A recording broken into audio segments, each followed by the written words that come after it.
딥시크 사태부터 FOMC 회의까지 우리 증시가 쉬어가는 동안 글로벌 증시는 참 바쁘게 움직였습니다. 오늘은 해당 내용들과 함께 앞으로의 주가 움직임을 좌우할 핵심 요소들에 대해 알아보겠습니다. 도움 말씀에 한국경제신문의 한상준 논설위원 나와 계십니다. 안녕하십니까? 네, 안녕하십니까? 자, 저희가 쉬어가는 동안 글로벌 증시에서는 참 많은 일들이 발생했는데요. 지금 얘기를 드리는 동안 애플의 실적이 또 발표가 됐습니다. 애플 실적 간단하게 보고 가겠습니다. 자, 애플 지금 1분기 매출과 EPS가 예상치를 웃돌았고요. 시간 외 거래에서는 보합권에 움직이고 있습니다. 관련된 더 자세한 소식들 들어오는 대로 또 추가적으로 전해드리겠습니다. 자, 이렇게 글로벌 증시가 바쁘게 움직이고 있습니다. 하나씩 정리해 주시겠습니까? 네, 사실 설 연휴 기간에 우리도 예. 그렇고 미국도 그렇고 항공기 사건도 있고 그래서 그렇죠. 설이 끝나고 나서 이 넥타이 색깔이 좀 빨간색이 아니면 설을 잘 마치고 오신 시청자분들한테 상당히 좀 부담스럽습니다는 이렇게 예. 3대 지수가 좀 올라서 상당히 다양한 일이다 이렇게 보시면 되겠습니다. 예. 그래서 오늘 설 기간 동안에 그 갭이 있기 때문에 갭을 메워주는 또 워낙 중대한 이슈들이 많지 않습니까? 그렇죠. 그래서 많은 분들이 얘기를 하고 이미 언론에 많이 나왔습니다는 거기서 파악하지 못했던 요인들 예. 그런 걸 중심으로 해서 좀 말씀드리겠습니다. 알겠습니다. 일단은 3대 선진국 중앙은행의 회의가 올해 첫 회의가 마무리됐죠. 예상한 대로 다들 나와서 증시에 영향한 제한적이다 이렇게 보시됐습니다. 오늘 라가르드 총재가 예. 금리 인하보다는 이 내용이 더 중요했을 겁니다. 그렇죠. 비트코인이 준비 자산으로 거절하는 맞습니다. 유동성에 문제가 있고 예. 그다음에 사람의 화폐라 하면 대중성이 있어야 되는데 사실 대중성이 제한적이 있다 하는 그렇죠. 측면은 향후에 비트코인 관련된 이런 투자자 입장에서 아마 월요일 정도에 트럼프의 코인 왕국론의 실체가 뭘 것인가 비트코인인가 아니면 달러 트럼프인가 달러 마라톤인가 가지고 한번 말씀드리겠습니다. 알겠습니다. 그런 측면에서 이 내용은 코인 투자자들이 상당히 많기 때문에 관심이 되는 내용이다 이렇게 보겠습니다. 역시 설 연휴 기간에 가장 큰 파동은 중국의 딥시크 파동이었었죠. 그렇죠. 그런데 사실 여기에 가장 직격탄을 맞은 게 엔비디아인데요. 지금 반등에는 굉장히 좀 어렵게 되고 있습니다. 그래서 많은 전문가들이 얘기하는 과민 반응만이니까 톰리 같은 사람은 과민 반응이다 이렇게 그렇죠. 얘기했는데요. 예. 이것이 잘 회복되지는 못하고 있습니다. 그런 측면에서 아마 향후에 AI에 관련된 이 주가 향방이 굉장히 중요하지 않냐 생각하고 예. 우리 반도체에 관련돼서도 상당히 중요한 이렇게 요소가 되지 않겠나 이렇게 보고 있습니다. 그리고 마지막으로 말씀드리면 역시 가장 중요했던 내용은 오늘 미국의 4분기 성장률이죠. 예상보다 상당히 낮게 나왔습니다. 2.3%, 예. 연간으로 2.8% 나왔는데요. 항상 그렇습니다. 우리가 연초서부터 미국 증시의 가장 최대 변수는 고금리 강달러가 누그러질 것이냐. 그렇죠. 트럼프도 이것을 잡는 데 직접 나선다. 그런데 오늘 고금리 강달러 부담이 이렇게 줄어들면서 딥시크의 파동에 있다는 그런 충격을 극복하는 모습을 보였다 이렇게 됐습니다. 예. 관련된 대응이 워낙 중요하기 때문에 잠시 미국의 10년 국채금리가 이게 시청자 여러분 아마 설 전에는 4.8 정도 이렇게 됐을 겁니다. 근데 4.5까지 내려오고 달러 인덱스도 110 정도 이렇게 되는데 지금 107대로 내려오니까 미국 증시의 향방의 최대 변수인 고금리 강달러 부담이 들어들다 보니까 오늘 3대 지수가 이렇게 반등에 성공했다 이렇게 볼 수 있습니다. 알겠습니다. 자, 3대 선진국 중앙은행의 올해 첫 회의가 모두 끝났는데요. 이 스타트를 끊었던 일본은행의 회의에서는 예상대로 금리를 올리지 않았습니까? 네. 사실 이 일본행 회의 직전에 예. 16일인가요? 방송에서 추가 금리 인상할 수 있는 여건은 종전보다 많이 개선됐다 그렇죠. 하는 쪽으로 말씀을 드렸습니다. 그런 요인을 반영해서 회의 직전서부터 일본행 총재라든가 부총재가 예. 추가 금리 인상을 시사했죠. 그랬었죠. 그리고 가장 시청자분이 이렇게 중요하셔야 될 게 일본의 금리 인상 여부는 경제 여건의 조건이 하나 있습니다. 그게 뭐냐면 임금 상승률과 예. 그다음에 이것이 민간 소비 증가율과 그리고 물가 요 구조 고리가 선순환 고리가 형성되느냐. 선순환 고리가 형성되면 추가 금리 인상이 되는 거죠. 예. 그래서 사실 그때도 추가 금리 인상 여건이 형성돼 있다 이런 쪽을 말씀드렸는데요. 예상대로 0.25% 올렸습니다. 예. 지금 수준이 0.5%인데요. 아마 시청자분도 일본의 기준금리가 0.5%가 아주 먼 훗날, 예. 먼 전날로 생각될 겁니다. 이게 금리기 직전에 0.5%인데요. 그 금리가 0.5% 됐습니다. 자, 이 내용까지는 잘 아실 겁니다. 그런데 과연 추가 금리 인상은 언제 시기가 될 것이냐 하는 측면. 예. 그다음에 올해는 일본의 정책 금리가 1%대로 올라올 것이냐 이 여부인데요. 대체로 보면 5월 춘트에 임금 상승률에 의해서 결정되지 않겠느냐. 앞서 말씀드린 같이 그 세 가지 고려할 때 첫 스타트가 임금 상승률이죠. 그렇죠. 그래서 작년에 임금 상승률은 5%였습니다는 이번에 그 3% 이상으로 올라갈 때는 아마 7월 정도에 추가 금리 인상이 되지 않겠느냐 이런 예상이 나오고 예. 올해 7월 달에 추가 금리 인상이 되면 올해 말까지 일본의 정책 금리가 1%대를 보는 이런 시대에도 올 것이다 이렇게 보겠습니다. 알겠습니다. 그런데 사실 시장의 관심은 이 추가 금리 인상 자체보다는 과연 엔캐리 청산이 발생할 것인가 이 부분 아니었습니까? 네, 워낙 그 시청자분께서 애플에 대해서 실적 발표가 중요하기 때문에 잠시 그 속보를 통역에서 전해주시고 하시죠. 네네. 자, 애플의 실적이 발표됐습니다. 지금 애플의 경우에는 매출과 EPS 모두 시장 예상치를 웃돌았고요. 자, 시간 외 주가 흐름도 보면은 지금 강보합권에서 움직이고 있습니다. 아직 커다란 움직임 자체는 나타나고 있지 않은데요. 관련해서 가이던스나 더 자세한 내용들이 나오면은 저희가 그때그때 또 전해드리도록 하겠습니다. 자, 방금 얘기한 엔캐리 청산 자금, 이 부분에 대한 관심이 확실히 큰 것 같은데 어떻게 보셨습니까? 네, 지금 속보들이 많이 나오죠. 예. 이 실적 발표 기간 때문에 그렇고, 그다음에 트럼프 정부가 출범하기 때문에 행정명령들이 많이 나옵니다. 그래서 일부 그 방송에서 속보가 너무 많이 나오다 보니까 회장님들이라든가 이런 분들이 굉장히 좀 불편해하시는데요. 어쩔 수 없이 시기적으로 그런 속보 내용을 많이 전달했을 수밖에 없고 대신에 제가 내용을 더 깊게 해서 회장님들이 갖고 있는 불만 사항을 좀 풀어드리도록 하겠습니다. 시기적으로 그런 시기이기 때문에 속보가 많이 나온다 하는 것 좀 회장님들한테 양해를 좀 구하겠습니다. 워낙 그 설 연휴 기간에 인사대에 워낙 방송 시간에 당신 방송이냐 속보 방송이냐 이렇게 나와서 제가 좀 더 깊은 내용으로 다른 사람과 차별이 돼서 시청자분한테 전해드린다 하는 것을 말씀드리겠습니다. 엔캐리 자금 청산 안 했습니다. 사실 많은 사람들이 작년에 그 8호 쇼크 같은 이게 나타나느냐 하는데 그렇죠. 이번에는 8호 쇼크 나타나지 않습니다 하는 것을 말씀드렸습니다. 예. 한번 회의 전과 회의 이후의 엔캐리 트레이드 여건을 시청자분이랑 같이 보겠습니다. 회의 전에 10년 금리가 미국의 금리가 4.6%고 일본이 1.2%입니다.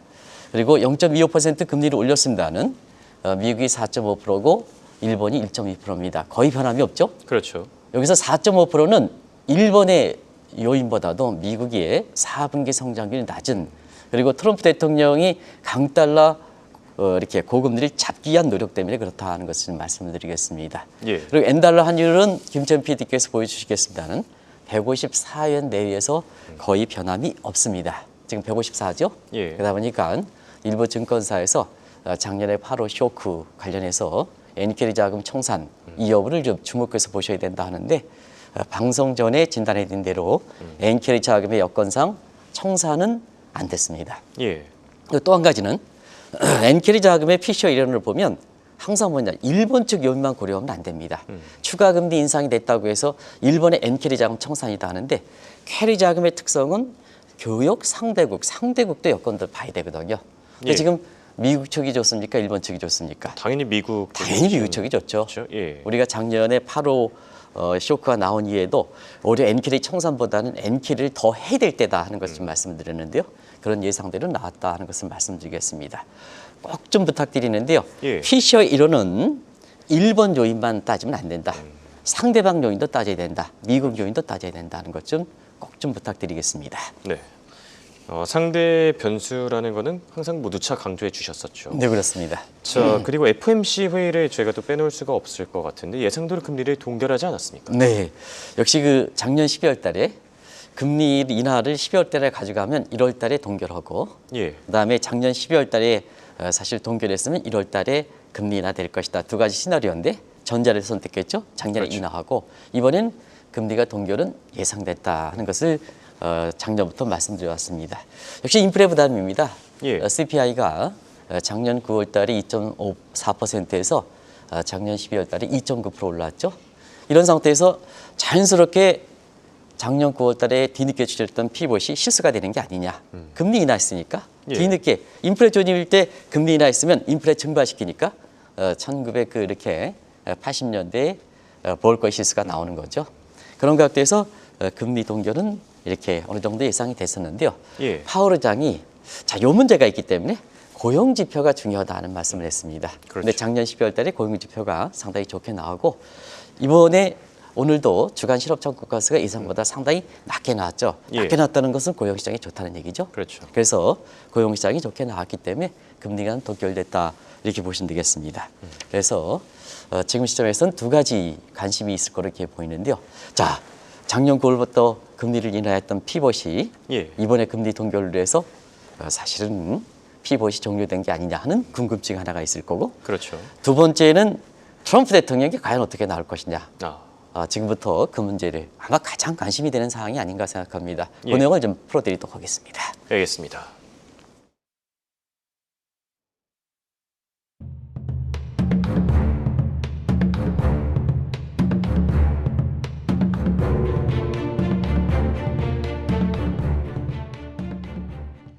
과연 추가 금리 인하가 있을 것이냐. 아무래도 투자자분들이 가장 궁금해하는 부분이 되지 않을까 싶은데요.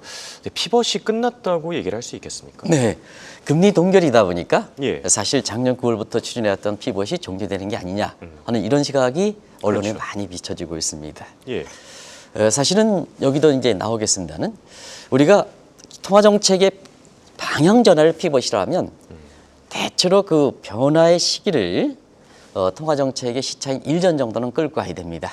예. 그런데 시청자 여러분 이런 궁금증이 나오는 것은 작년 9월 달에 나온 이후 금리 동결이 됐던 게 지금 시점에서는 한 5개월 정도 되니까 자 1년 정도에서 5개월 정도 끝나니까 피벗이 종료된 게 아니냐 하는 그런 논쟁이 나올 수밖에 없다고 보겠습니다. 예. 또 한 가지는 관세라든가 이런 거를 감안해 볼 때 트럼프발 인플레이션이 상당히 많이 얘기 나오고 있지 않습니까? 인플레가 되면 금리 인하는 하지 못하는 거죠.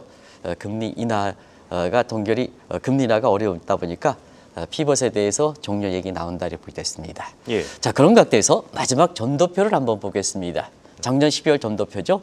여기에 중립금리가 3.4에서 3.9% 올랐다는 것은 시청자분이 잘 알 것입니다. 근데 지금 정책금리가 4.2에서 4.5%거든요. 예. 그래서 요 전도표대로 시각대로 본다면 올해 두 차례 이내에서 제가 두 차례를 얘기하는데 그렇지 않습니다. 두 차례 이내로 이걸 강조해 드렸습니다. 지난 그 12월 전도표에 그런 과정에서 아직은 정책 금리가 중립금리보다 높은 점을 감안해 볼 때에는 피벗의 속도 조절이지 피벗의 종료는 아니다. 이런 것을 말씀드리겠습니다. 예. 문제는 다음 점도표가 올해 3월 달 FOMC가 끝나고 나옵니다. 중립금리가 12월 달에 조정했던 것이 3.9%입니다. 그런데 4% 이상 중립금리가 나오면 올해 내에 사실 금리 인하는 좀 어렵지 않느냐. 그러면 올해 내 금리 인하가 하면 자 올해 1월서부터 12월까지 금리 인하가 어렵다면 피벗이 종료가 되는 거죠. 예. 통화정책 시차가 1년이니까 그런 측면에서 3월 점도표에서 중립금리가 지금 3.9%인데 4% 이상이 되느냐. 이 점을 시청자분이 주목해서 보셔서 4% 이상이면 올해 금리 인하 어렵다. 그러면 예. 피벗은 종료되는 거다. 아, 그런데 4% 이내로 나오면 올해 두 차례 이내로 피벗은 지속된다 하는 것을 말씀드리겠습니다. 알겠습니다. 그리고 또 다른 궁금증 하나가 트럼프 대통령의 반응입니다. 이번 FOMC 회의가 끝나고 나서 본인의 SNS 계정을 통해서 또 상당히 날선 반응을 남겼었는데 앞으로 어떻게 될 걸로 보십니까? 그게 트럼프입니다. 아. 사실 협상의 기술을 협상력을 증대시키는 게 목적이지 뭐든지 자기 얘기대로 하는 것은 아니다. 중국의 관세 문제에서도 그랬습니다. 예. 관세 문제에서 세게 들여서 협상력을 증대시키다가 실제로 미국의 보편 관세는 미국이 더 영향을 많이 미칩니다. 그래서 결과적으로 보면 점진적 관세를 때리죠. 그렇죠. 그래서 협상의 기술을 증대시키는 거다. 그런 차원에서 이어지면 되지 않냐. 어쨌든 트럼프 대통령은 그런 협상력을 증대시킨다 하더라도 이번에 좀 상당히 좀 일부 이렇게 해서 보면 모멸감을 느꼈다 하는 얘기인데요. 예. 왜 그러냐면 두 번 다 거절당했죠. 작년에 대선 이전에는 금리 인하 불가다. 그렇죠. 근데 이거 작년 거절당했었죠. 9월 달에 거절당했죠. 그것도 0.5%포인트 큰 폭으로 거절당했죠. 그리고 만장일치로 거절당했죠. 근데 이번에 트럼프가 사실 그 나버스 포럼 화상문전에서 예. 금리 인하 그것도 즉각 대폭적으로 해라. 즉각 대폭적으로 해라. 근데 이번에 금리를 동결할 때 페드 보드 멤버들이 만장일치로 금리를 동결했죠. 그런 입장에서 보면 아무리 협상력의 기술을 증대시킨다 하더라도 일단 두 가지. 하나는 아이고 한나라의 대통령이 무슨 페드 가지고 협상력을 증대시키겠습니까? 하는 측면에서는 예. 사실 두 번 거절당한 입장에서는 굉장히 모멸감을 느꼈다 이렇게 보시면 그렇네요. 되겠습니다. 그런 측면에서는 이제 트럼프가 과연 다음 행보가 어떠냐 이게 더 관심이 되겠죠. 그래서 두 가지를 말씀드리겠습니다. 작년 5월 달에 났던 프로젝트 2025 계획에 따라서 페드의 폐지 내지는 페드의 개편에 본격적으로 착수하는 게 아니냐 하는 것이 지금 월간 내에 굉장히 관심이 되는 사항이고요. 예. 두 번째는 스케줄 F에 따라서 반 트럼프 인사들은 지금 속속 숙청하고 있습니다. 예를 들어서 트럼프의 사법 리스크와 관련돼 있는 연방 사람들은 전부 예. 전부 숙청당했죠. 그런 측면에서 파월도 내지는 이번에 금리 동결에 참여했던 모든 멤버들도 과연 여기에 피해갈 수 있겠느냐 하는 측면이 지금 오히려 금리 동결보다도 관심이 되는 사항이다 이렇게 볼 때 있습니다. 알겠습니다. 자, 그리고 저희가 연휴 기간 동안 쉬어가면서 이 미국 증시에서는 엄청나게 큰 사건이 발생했는데요. 바로 딥시크 폭락 사태죠. 딥시크 충격에서 뭐 어느 정도 벗어난 모습이긴 하지만 엔비디아 주가 아직까지 완전히 회복됐다고 보기는 어렵지 않습니까? 네, 거의 그 회복되지 못하고 있는 상황인데요. 왜냐하면 예. 140달러에서 지금 넬레트에서 지금 아마 120이 예, 이런 단계입니다. 충격을 흡수. 다른 거는 좀 충격을 흡수하고 있는데 엔비디아는 직격탄을 맞으면서 흡수하지 못하는 것 같아요. 예. 그런 측면에서 엔비디아 문제는 사실 이 방송을 통해서 종목으로 하지 않지만 작년 그 7월부터 차익 좀 실현해달라. 많이 논란이 됐습니다. 문배도 많이 맞았고 예. 그런 과정에서도 굽히지 않고 작년 11월 달에 트럼프 당선 이후에 대긴 우월절 때문에 대만계 앙티브레인에 해당되는 젠스랑 같은 경우에는 상당히 피해를 볼 것이다 하는 것을 말씀드렸고 작년 12월 달에 엔비디아가 여러 가지 평가 지표를 볼 때는 고평가입니다. 균형을 좀 가지실 필요가 있다. 그리고 트럼프 취임식 때도 어떻게 아무리 불만이라도 베이징행으로 가느냐. 이게 오판이지 않느냐 그렇죠. 하는 측면에서 자 이번에 딥스크 파동의 엔비디아 문제는 뭐냐면 이 딥스크 파동의 문제로 전부 해석하면 안 된다는 것을 꼭 좀 말씀드리겠습니다. 예. 그래서 트럼프 정부의 산업 정책과 이런 정부에 연결돼 있다는 것을 좀 말씀드리겠습니다. 그런 관계에서 우리 서학개인들이 많이 갖고 있는 이 엔비디아 문제에 대해서는 다른 문제도 많이 결부돼 있다는 것을 말씀드리겠습니다.